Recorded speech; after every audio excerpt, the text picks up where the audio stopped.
Okay, imagine this for a second. You're at your own engagement party. Right. Big moment. Huge moment. You've put everything into this relationship, planned this future, the room's buzzing, jazz band playing, the perfect scene. The dream, basically. Exactly. You feel like you're on top of the world, and then bam, it just implodes. Oh, no. You're maybe looking for your fiancée, turn a corner down a quiet corridor, and there she is. Okay. Kissing her ex-boyfriend. Wow. And I don't mean like a friendly peck. I mean a real kiss. Like deliberate, intimate. Oh, that's brutal. At your own party. Right. And then the kicker. You confront her, obviously reeling, and her response, not, oh my God, I'm so sorry. Nope. It's dismissal. Mocking, even. What did she say? It was just a farewell kiss, you insecure person. Ouch. Turning it on him. Completely. As if he's the problem for, seeing what he saw. Yeah. That's a whole other list. That is the absolutely explosive opening scene of the story we're diving into today. It's intense. Sums it. It's a story about trust just shattering, about deception being ripped wide open, and then kind of unexpectedly about liberation. Liberation. Interesting. Yeah. So our mission here is to really unpack this one single incredibly dramatic story for you, our learner. Because that first shock, that betrayal, turns out that was just the very painful tip of a massive iceberg of lies. It's fascinating, isn't it, how often that happens? A single act, one moment. Yeah. And it just unravels this whole hidden reality that was sitting there all along. Right. And for our learner, this really highlights something important. Yeah. Moments like that, they absolutely force you to reevaluate everything that came before. You have to. You do. You start seeing the manipulation, the self-serving motives that were maybe masked before. What seems impulsive is often just the thread that, you pull it and the whole fake tapestry comes apart. Wow, yeah. So this isn't just personal drama, though it's definitely dramatic. It's a look at how we can miss signs when we're, emotionally invested. Blinded by love, basically. Pretty much. And how sometimes these public reckonings, these collapses, can actually lead to real freedom. How illusions crumble and maybe something more authentic takes its place. And here's where it gets really interesting.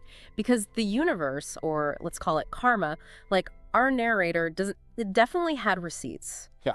This story doesn't just end with him, heartbroken and alone. No. It builds. It builds to this, crescendo of public shame for the others, desperate begging. Oh, really? Oh, yeah.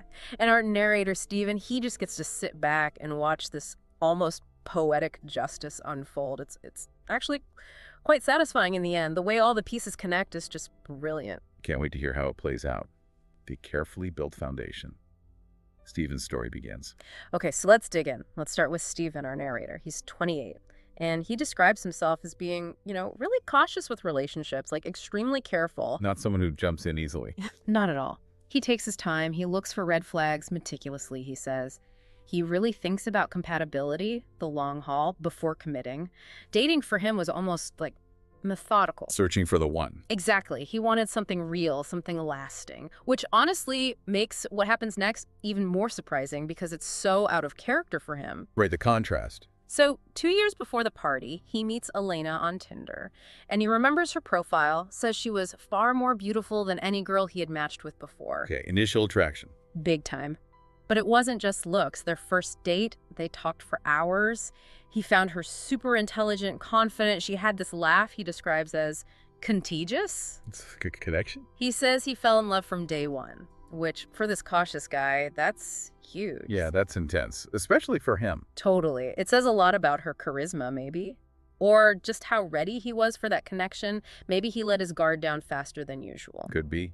He felt he'd found her. He really did. He thought she was perfect. Well, and the relationship moved fast, really fast for Steven. They moved in together after only 8 months. wow, okay.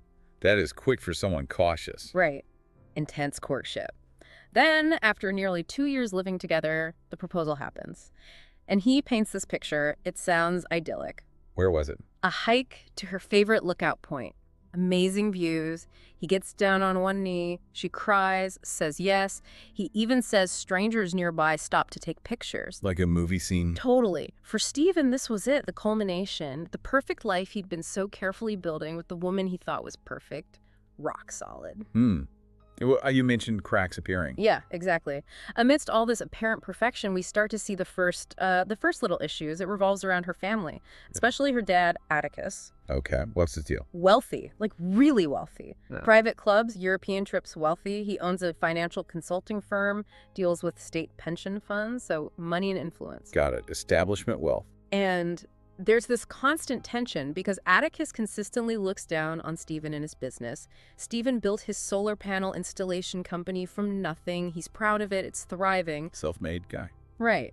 But Attacus would make these snide remarks like, so how's the little rooftop job going? Condescending. Totally. Just constantly undermining Stephen's work, his pride. And what did Elena do? She'd always brush it off, tell Stephen she didn't care about status, that she admired his hustle, his background. And Stephen, well, the text says he believed her. The power of wanting to believe. Confirmation bias, maybe? Sounds like it. He was so invested in her being the one, he just filtered out the bad stuff, right? Ignored the disrespect. It makes you wonder, how much did his own pride clash with their world? And was Elena really shielding him? Or was she kind of enabling her dad by downplaying it? Yeah, exactly. Like maybe she was subtly reinforcing her dad's view by pretending it didn't matter. It points to this underlying tension, this clash of values and class that Stephen just, overlooked because he was so in love. Setting himself up, basically. The engagement party. A public betrayal.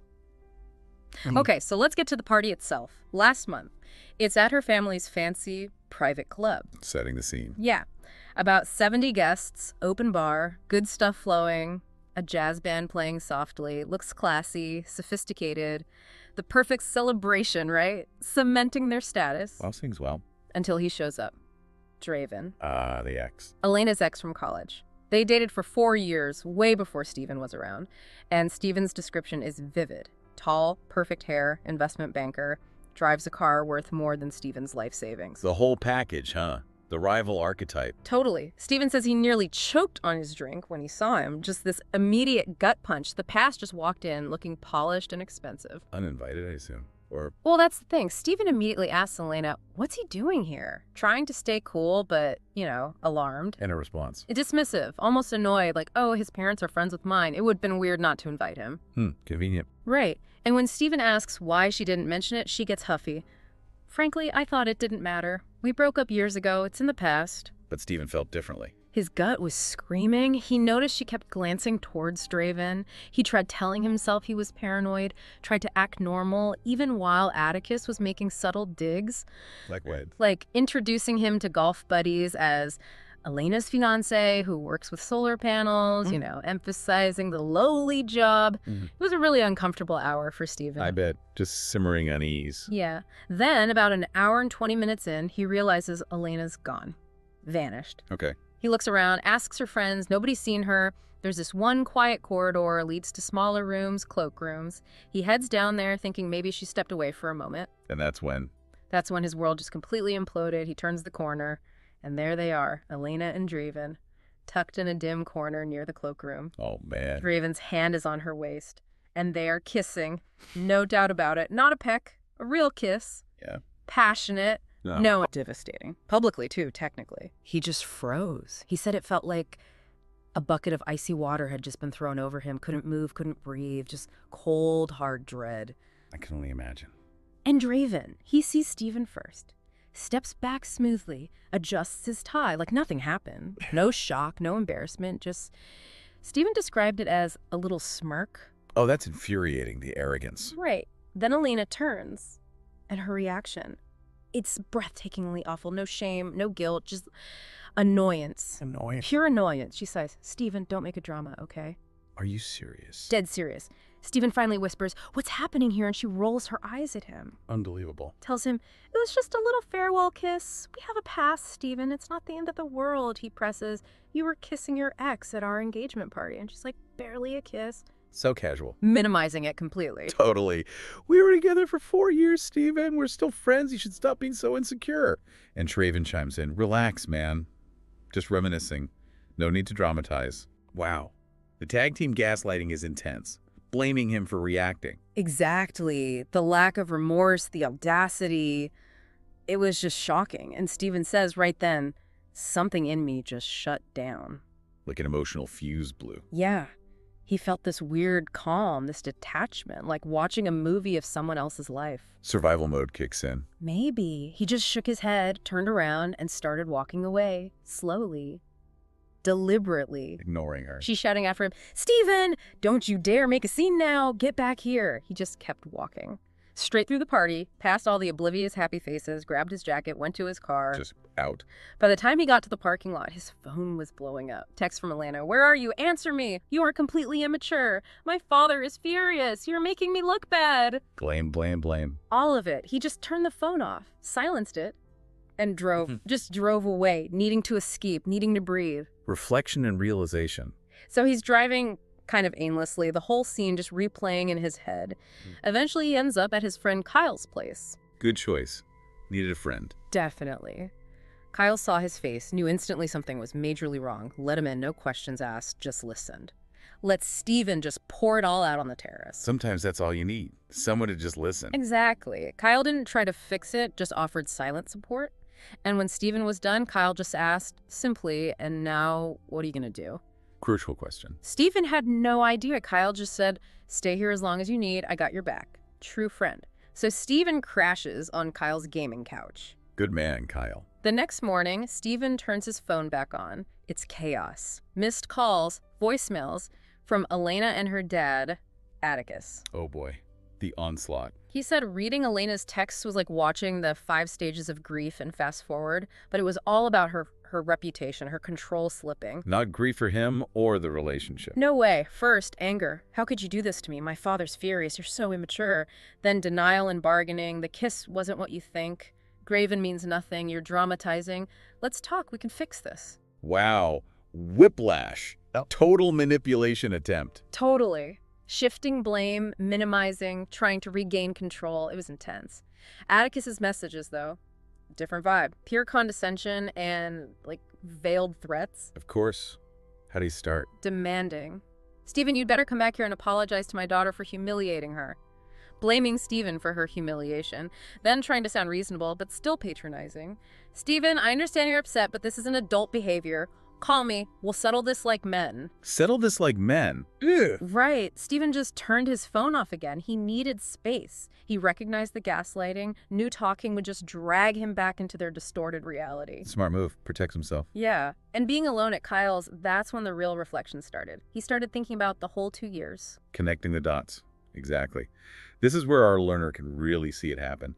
He started remembering all those little red flags he'd ignored because he was so in love. Like what specifically? Well, Elena's subtle digs about his work, always framing it as not quite good enough.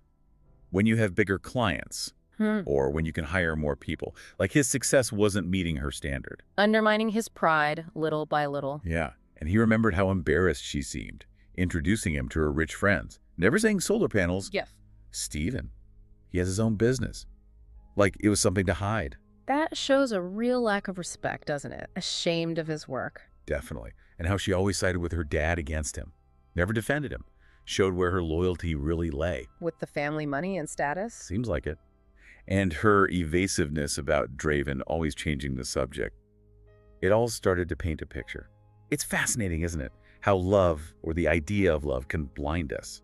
Those warning signs were probably screaming, but he couldn't hear them. Until the dam broke. Precisely. That betrayal forces a reevaluation.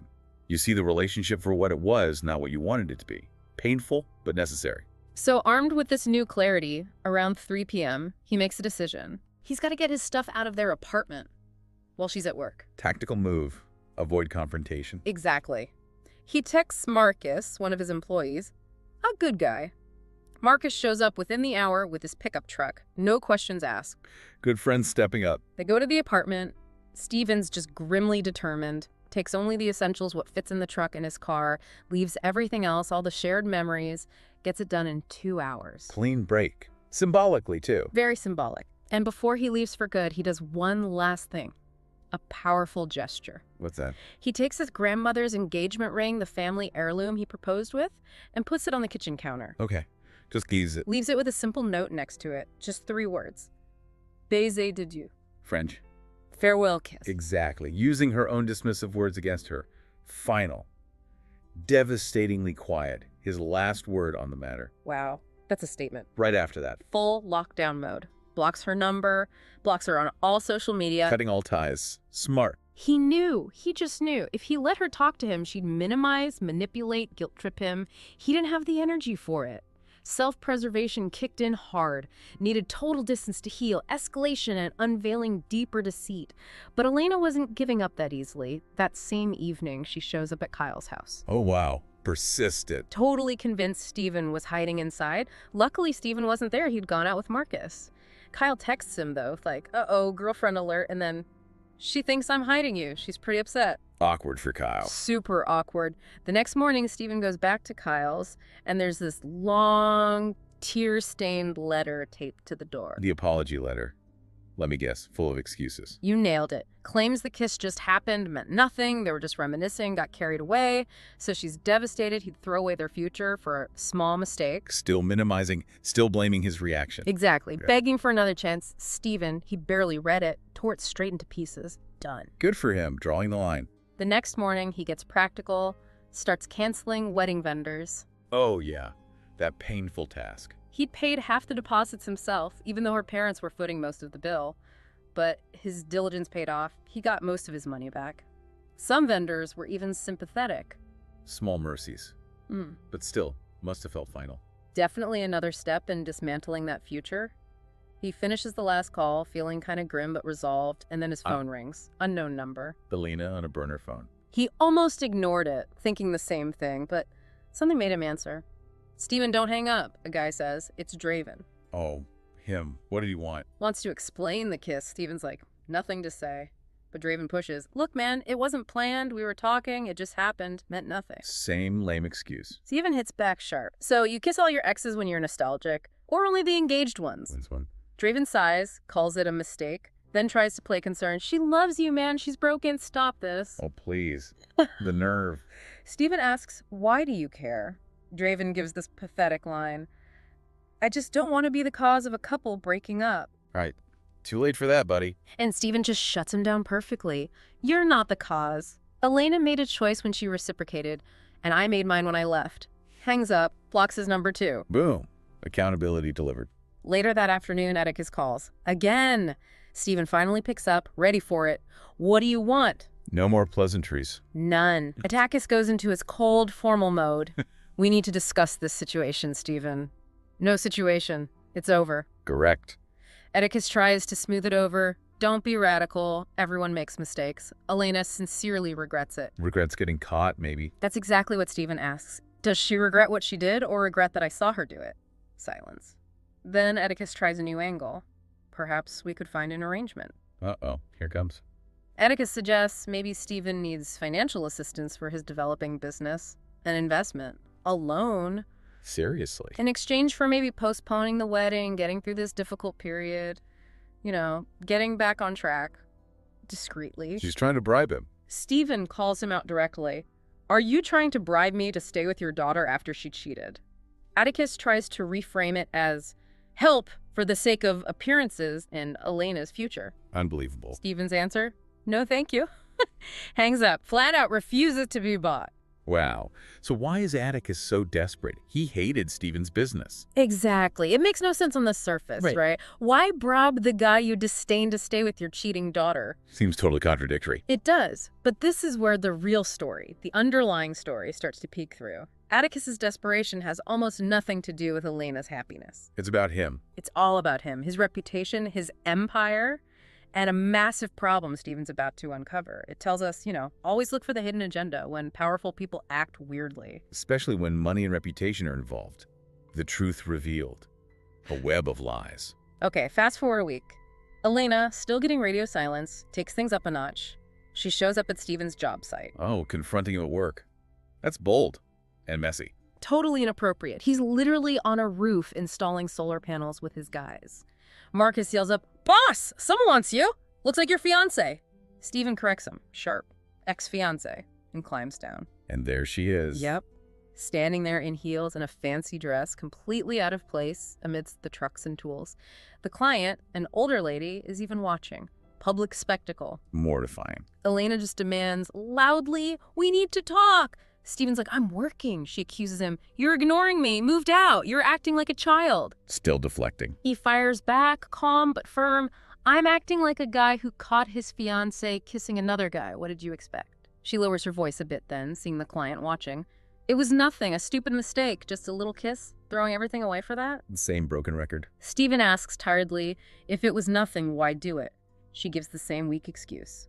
Draven got close, it happened, meant nothing. She's got nothing else. He just looks at her, done. Turns to go back to work. And she loses it. Completely. That's it, she yells, voice cracking. 2 years and you're throwing it all away. He turns back, coolly. Yes, incredible, isn't it? She tries to flip it. You were demeaning yourself. He raises an eyebrow. I was. And then the mask slips. Big time. The real venom comes out. Look at you, she sneers, looking him up and down, his work clothes, his truck, climbing roofs, driving that old pickup, living hand to mouth. Do you really think that's the life I want? That's the man I deserve. Wow. There it is. The contempt. Brutal honesty, finally. It revealed everything, how she really saw him, his work, his life, as beneath her. So what did Steven say? He just smiled. Calmly, like, there's the truth, and says, no, I don't think that's what you deserve either. You deserve exactly what you're going to get. Ooh, nice. And then the final blow, and I deserve someone better than you. Mic drop. Behind him, the client literally gasps, like she's watching a soap opera. Elena's furious, seething, you'll regret this. No one will love you like I did. Empty threat. Steven just waves dismissively, that's exactly what I hope, and calls his guys back to work, walks away, leaves her fuming. The client even pats his arm. Honey, you just got rid of a real problem. Gotta love the client. So he goes back to work, but her words echo. Had she always seen him as a stepping stone? That evening, another text. Unknown number. Not Elena again. No. Hi, Steven. I'm Nick. We don't know each other, but I think we should talk. I'm Draven's girlfriend. Wait, what? Draven had a girlfriend? Exactly. The same. Draven kissing Elena. Steven's shocked, but curiosity wins.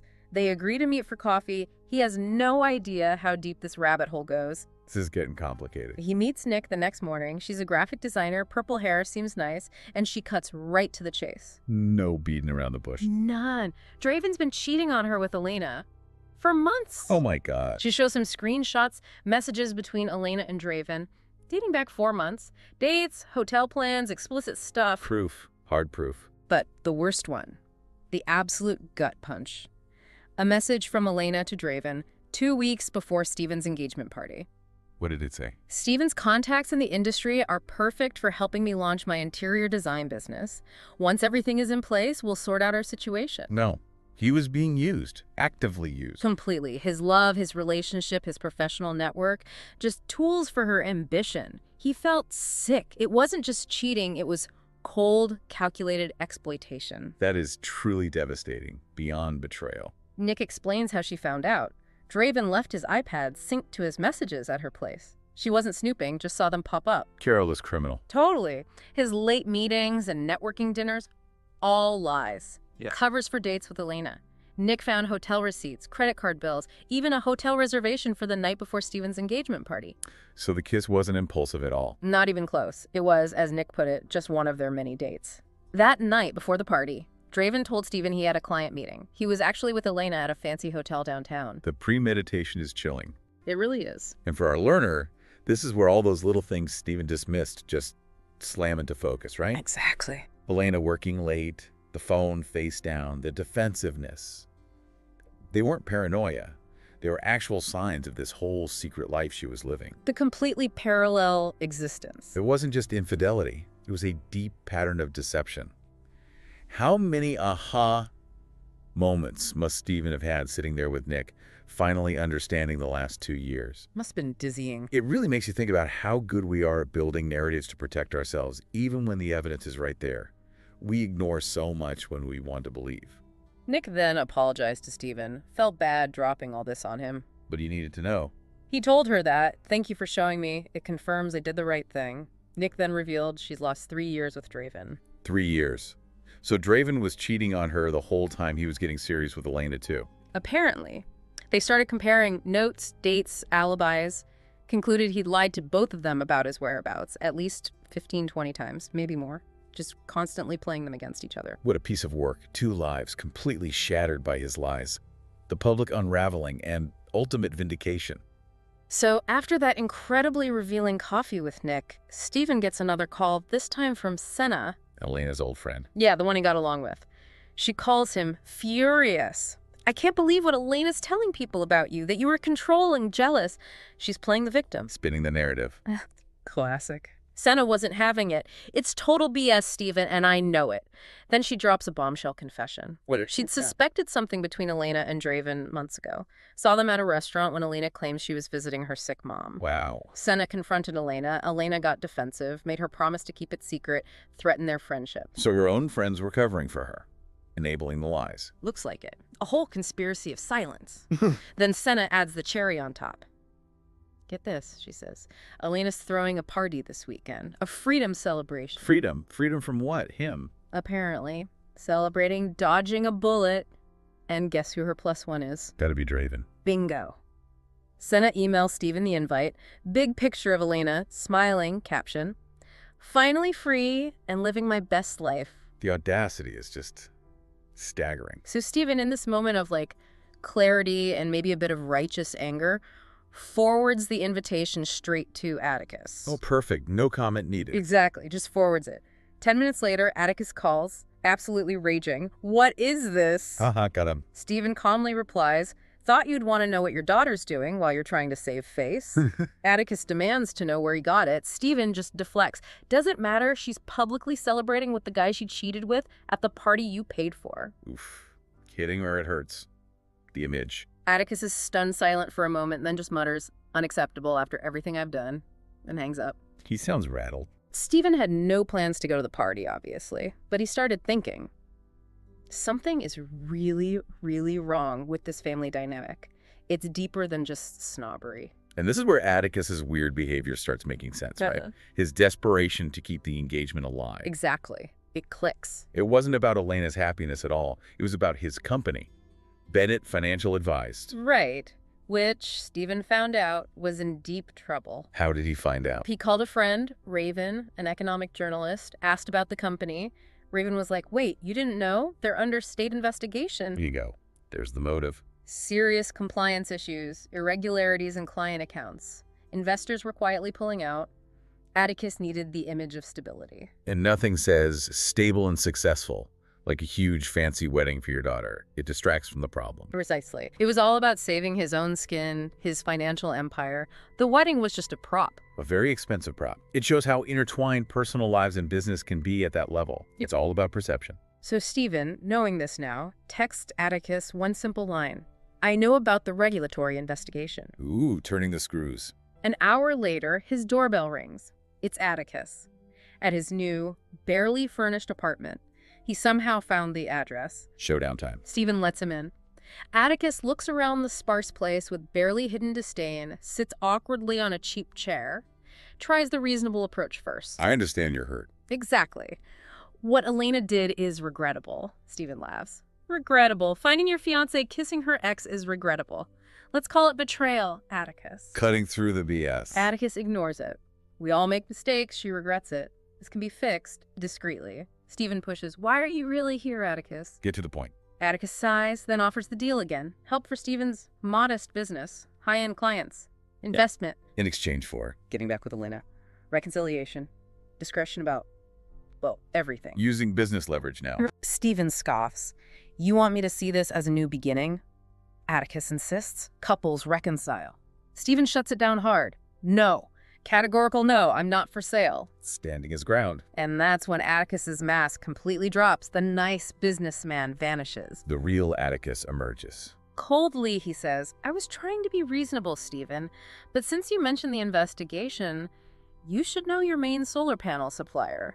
Their funding comes from a subsidiary of mine. Ah, the threat. Finally explicit. A word from me, your credit lines disappear. Your business is gone. Yeah. Direct threat. Blackmail. Wow. That's ruthless. Threatening his livelihood. Stephen calls him out, threatening someone because his daughter messed up. Father of the year. Attacus just shrugs. Protecting my family's interests. Think about my offer. Help or else. Leaves Stephen sitting there, reeling. That's heavy. A direct threat to everything he built. For the next few hours, Stephen's scrambling, calling other suppliers, trying to figure out a plan B. It would be tough. Maybe impossible. But the thought of going back to Elena, selling his self-respect, that felt worse than losing the business. His integrity wasn't negotiable. Karma's public performance and new beginnings. Okay, so 2 weeks pass. The weekend of Elena's big freedom celebration arrives. Steven, obviously, is nowhere near it. Wise choice. Let the drama unfold elsewhere. But he gets the play-by-play from multiple sources afterwards, and apparently it was spectacular, just not in the way Elena planned. Oh, do tell. She and Draven arrive, all smiles, acting triumphant. Elena's working the room, telling everyone how controlling and jealous Steven was, how she bravely escaped, playing the victim card hard. Setting the stage for her redemption arc. Exactly. But then, mid-party, dance floor, Attacus shows up. Unannounced. No way. He actually went. Marched right up to Elena and Draven, face like thunder, and just unleashed on them, in front of everyone. Public confrontation. What did he say? Yelling, calling them incompetent parasites, loud enough for everyone to hear, then drops the hammer. Your credit cards are canceled, allowance cut, 2 weeks to leave the apartment. Financial annihilation. Publicly. Elena freaks out, starts screaming back at him, total meltdown. Draven just stands there looking awkward and useless. Security had to escort all 3 of them out. Wow. Talk about karma delivering Right. swiftly and publicly. Absolutely epic crash and burn. The next day, Steven gets a super long, tearful message from Elena using a friend's phone, naturally. Begging now, I assume. Oh, yeah. Yeah. Deep regret. Draven manipulated her. She made the biggest mistake. Needs to talk, needs his help. The whole 9 yards. Blaming Draven now. Shocking. Steven ignores it. Doesn't reply. Later, Nick calls him. Draven's ex, what's her update? She asks if he heard about the party. He says, yeah. She goes, it gets better. Draven tried to get back with me this morning. Are you kidding me? Nope.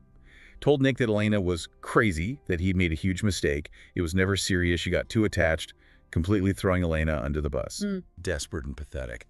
What did Nick say? Told him to get lost and never contact her again. But she wanted Steven to know they are already turning against each other. The rats are deserting the sinking ship and blaming each other on the way down. Pretty much. You know, for our learner, this is just such a perfect illustration of consequences. Steven didn't do anything to them directly at this point. Nope. He stayed away. Their own actions, their lies, their arrogance. It all just imploded on them publicly. It's a reminder that deceit often carries the seeds of its own destruction. The reckoning came from within their own toxic dynamic. Steven admits hearing about it. Pretty satisfying. But he was still worried about the business threat from Attacus. Right, that was still hanging over him. Then, Monday morning, his main supplier calls. He braces for bad news. This is it, he thinks. But the supplier wants to increase his credit line because of his great payment history and new projects. Steven's baffled. Later that day, he runs into someone from a rival financial firm. The guy tells him Bennett Financial Advised is in absolute chaos. The investigation is serious. Attacus is losing clients left and right, fighting for his company's life. Oh. He's too busy drowning to bother with even small business. Exactly. The threat was just a bluff from a desperate man. Huge relief for Steven. Wow. Dodged that bullet completely. That evening, one last message from Elena, her own phone this time. Steven, please call me. My father cut me off. Nowhere to go. Need your help. The final plea. Steven blocks her number. For good, thinks to himself. Not my circus. Not my monkeys. Perfect ending for that chapter. And he says the craziest thing is how much better he feels now. Like this huge weight he didn't even know he was carrying is just gone. The weight of trying to be someone he wasn't for people who didn't deserve it. Exactly. The exhaustion of trying to be good enough for them. He hadn't realized how draining it was until he stopped. Until he walked away. Free. And now? Now. Business is booming. Got a great dog. Decent apartment, that's all his. And maybe, just maybe, the start of something promising with a new girl, Nami, he met recently. A completely different path. None of it planned a month ago, but he says he's genuinely happier than he's been in years. Future looks bright, authentic. It really shows, doesn't it? How sometimes the biggest betrayals, the worst disappointments actually push you onto a much better path. Yeah, if she hadn't cheated. He might have married someone who didn't truly love him, who's using him. Now he's free to build something real, something that fits him. The end of that fake path was the start of his authentic one. It's about resilience, really. So for you, our learner, what's the takeaway here? Stephen's story is just such a vivid example of getting caught in a false narrative, how love can make us ignore flashing red lights, and how one shocking moment can unravel everything. It makes you ask yourself, right, how do you spot those flags when you're in the thick of it? How do you reclaim your story after a betrayal? Is real freedom about confrontation? Or is it about quietly, decisively choosing your own peace, your own path, letting karma or consequences handle the rest? Powerful questions to think about as you navigate your own life, your own relationships, finding that authentic path.